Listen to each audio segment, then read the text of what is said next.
আজকে দাবি করছি, শুনুন, ব্যাপারটা হচ্ছে আমি অভিযোগ করেছিলাম, এটা সত্য। কোথায় কোথায় বলছেন? আইসি সাহেবের কাছে, এসপি সাহেবের কাছে, এসডিওর কাছে অভিযোগ করেছিলাম। কিন্তু বিষয়টা আমাকে আপনি জিনিসটা ব্যাখ্যা করতে দিন একটু। জিনিসটা হচ্ছে, আমরা এই ভাটা করেছিলাম, আমি এই ভাটার ক্যাশিয়ার ছিলাম, এই ভাটার মালিক আমি, এই ভাটা তৈরি করেছিলাম। কিন্তু বিষয়টা 2016 সালে, 15-16 সাল নাগাদ এই ভাটা যখন লালটু নিয়ে নেয়, তখন আমার সঙ্গে একটা সমস্যা হয়েছিল যে ভাটা জোর করে নিয়েছে। কিন্তু পরবর্তীতে আমি এই কয়েকদিনের মধ্যে জানতে পারলাম যে এই ভাটা আব্দুল হামিদ হাজি সাহেব, ইনি আমার বড় ভাই, ইনি আমার সঙ্গে ছিল। কিন্তু ইনি থেকে লালটুকে ওই ভাটা করতে বলেছে এবং বলে যে আমার কোনো দাবি নেই, তুই ভাটাটা পড়ে রয়েছে, ভাটাটা কর। লিখিত দিয়েছে। হ্যাঁ, ভাটাটা কর। এবারে এই আমার সঙ্গে আব্দুল সালাম দফাদার ছিল, ও একটা জমিওয়ালাদের সঙ্গে বসে একটা লিখিত দিয়েছে যে এতে কোনো দাবি নেই। এইসব ঘটনা ঘটে গেছে। তো যখন আমার সঙ্গে লড়াইটা চলেছিল, কিন্তু আমি এগুলো জানতাম না। এই না জানার জন্যে এখন আমি তদন্ত করে জানতে পারছি যে এই সত্য ঘটনাটা তো সত্যিই লালটু জোর করে নেয়নি ভাটা। লালটু তোদের কাছ থেকে অনুমতি নিয়ে পরামর্শ করে ভাটা নিয়েছে। তাই লিখিতভাবে। হ্যাঁ, তাই আমি লিখিতভাবে। এবং তারপরে লালটু এখানে বসে জমিওয়ালাদের কাছ থেকে রেজিস্ট্রি, লিজ ডিড আমলনামা করেছে। এখন একটা ভাটার এই লিজ ভাটার সমস্যা হচ্ছে, যে লোকটা যার কাছে জমিওয়ালা রেজিস্ট্রি লিজ করে দেয়, ভাটা তার।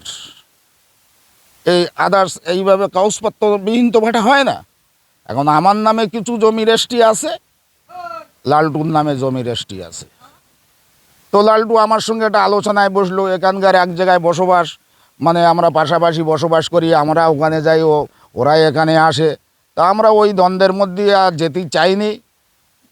মানে এখানকার তৃণমূলের মেম্বার হান্নান গাজী, তানার মধ্যস্থতায় একটা বসাবসি হয় আমার আর লালটুর মধ্যে। বসাবসি হয়ে একটা সমস্যার সমাধান হয়েছে। লালটু ভাটা চালাবে এবং আমার জমি জায়গা যা আছে সব লালটু নিয়েই ভাটা চালাবে, কোনো অসুবিধা নেই এতে। হ্যাঁ, এইবার জমির মালিক তো লালটুর রেস্ট্রি করে দিয়েছে, কারণ জমির মালিকের কোনো প্রশ্নই না। এখানে হচ্ছে আগের যে ভাটা মালিক, সেই মালিকের সঙ্গে দ্বন্দ্ব, এখানে জমির পার্টির সঙ্গে দ্বন্দ্ব না। তাহলে মিথ্যে আপনি অভিযোগ করলেন কেন? মানে থানায় বা এসপি? ওটা আমি জানতাম না। আমি আগে জানতাম না। আমি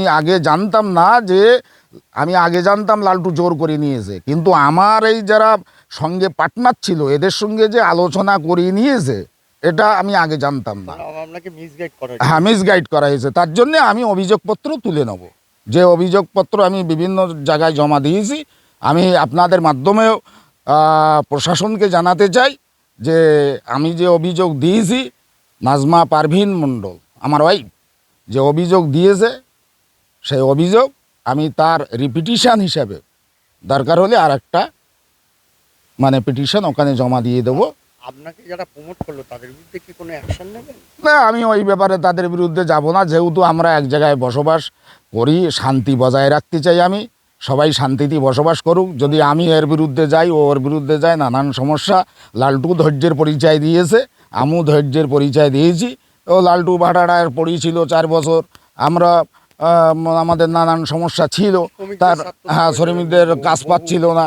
তো সেইভাবে লালটু চালাক, অসুবিধা নেই, তাতে আমার কোনো আপত্তি নেই। আর মানে আমি প্রশাসনকে বলতে চাই আপনাদের মাধ্যমে যে এই আমরা যে অভিযোগ করেছিলাম 2 নম্বর ওয়ার্ডের কাউন্সিলর আব্দুল হাই সিদ্দিকী ওরফে লালটু, তার বিরুদ্ধে যেন অ্যাকশন না নেওয়ার জন্যে আমরা অনুরোধ জানাচ্ছি আপনাদের মাধ্যমে। আমি বিশেষ করে মানে অভিযোগটা মিথ্যা। অভিযোগটা মানে আমি অজান্তে করে ফেলেছি, তার জন্য আমি প্রশাসনের কাছে ক্ষমা প্রার্থী। আপনার আমার নাম আব্দুল আলী মণ্ডল।